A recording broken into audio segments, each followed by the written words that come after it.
All right, time for some Constant Vigilance brought to you by our only sponsor, or if you call it that, Defensive Occultism, a manual to supernatural investigation and protection.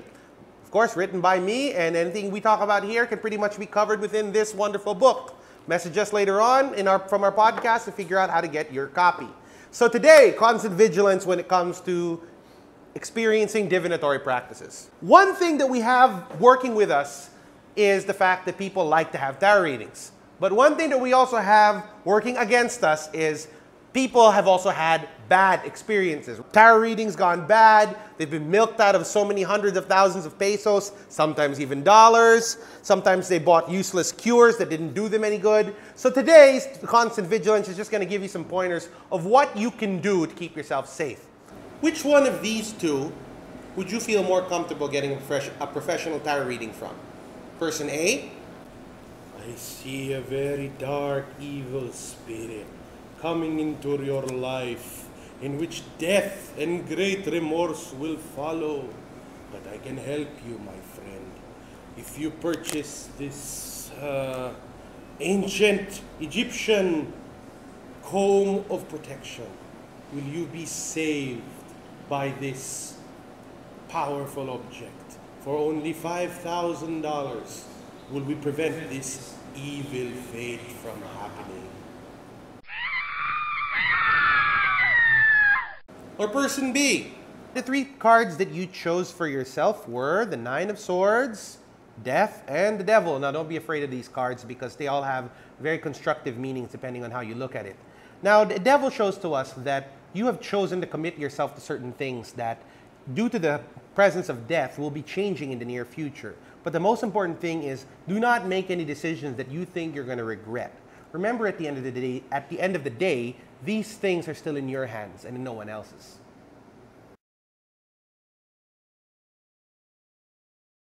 Number one, okay?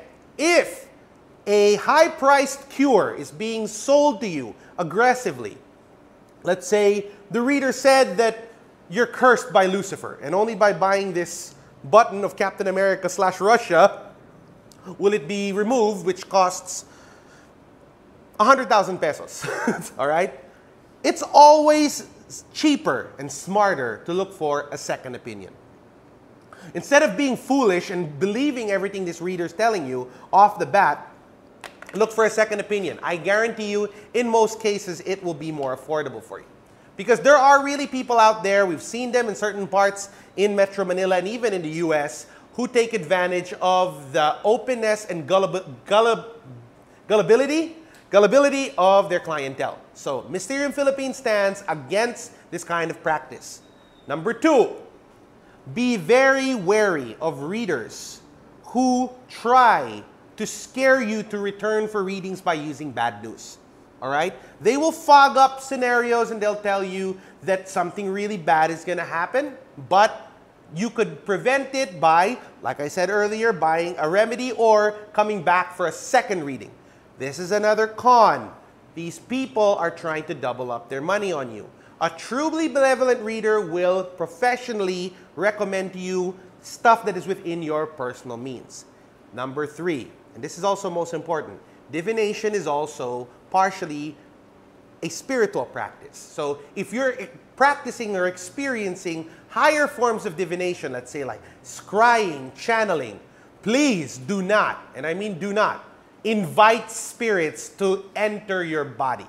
If it's using the Ouija board, doing a seance, or trying to communicate with the dead, do not make the mistake of allowing a spirit to enter you, unless, of course, you want to have a hard time getting it out. In most cases, this is how people get possessed or they get obsessed with these kind of topics. And at the end of the day, with a little bit of constant vigilance, you can go a long way and practice these things safely.